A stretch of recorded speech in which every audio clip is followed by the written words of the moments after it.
Bonjour.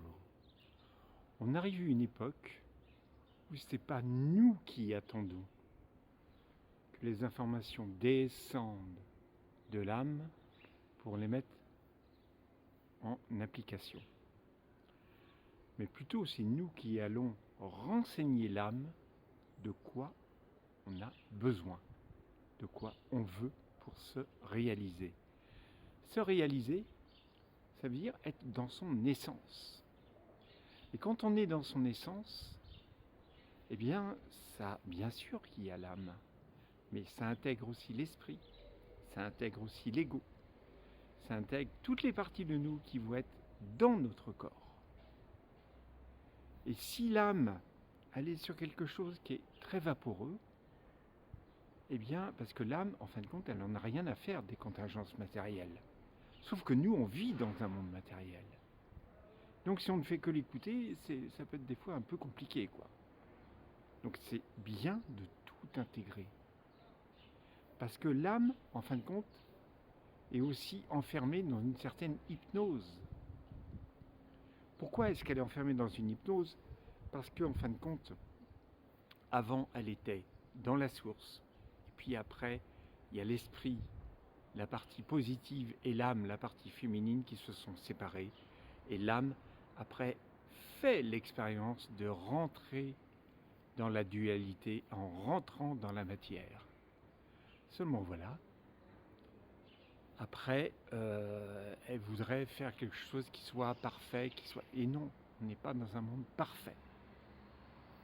On est dans un monde d'imperfection, dans le monde de la dualité, il faut qu'on fasse avec. Et je vais prendre une autre image. C'est toujours intéressant que les ouvriers qui sont en bas disent à l'ingénieur qui conçoit un système ce dont ils ont besoin.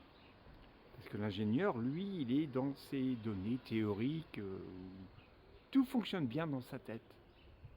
Mais à mettre en application, quelquefois, ça n'est pas possible. Donc, ça veut dire qu'aujourd'hui, on enseigne l'âme pour dire « moi j'ai besoin de ça, moi je veux aller là ». Et donc à partir de là, on change complètement les données. Et c'est à partir de là qu'on va pouvoir se réaliser dans sa totalité. Parce que c'est ça ce qui est important. C'est de pouvoir se réaliser entièrement dans cette vie. Et comment on sait si comment on sait si on est en train de se réaliser? Eh bien tout simplement parce qu'on s'y sent bien, ça nous provoque de la joie. C'est aussi simple que ça. C'est le meilleur point de repère. À partir du moment où quelque chose vous enchante, vous met dans une joie incroyable, eh bien vous êtes sur le bon chemin, tout simplement. Alors que si vous êtes en train de peiner, de faire des choses, c'est qu'il y a des choses qui sont à transformer pour que vous retrouviez justement cet état de l'enfant intérieur qui est en train de jubiler pendant qu'il est en train de faire des choses. Donc, voilà. Donc aujourd'hui, j'ai fait cette vidéo très courte, simplement pour vous rappeler cette notion-là.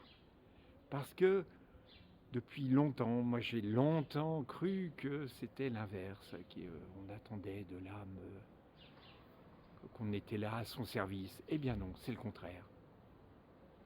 Sur cette bonne parole, je vous souhaite une très belle semaine et je vous dis à très vite.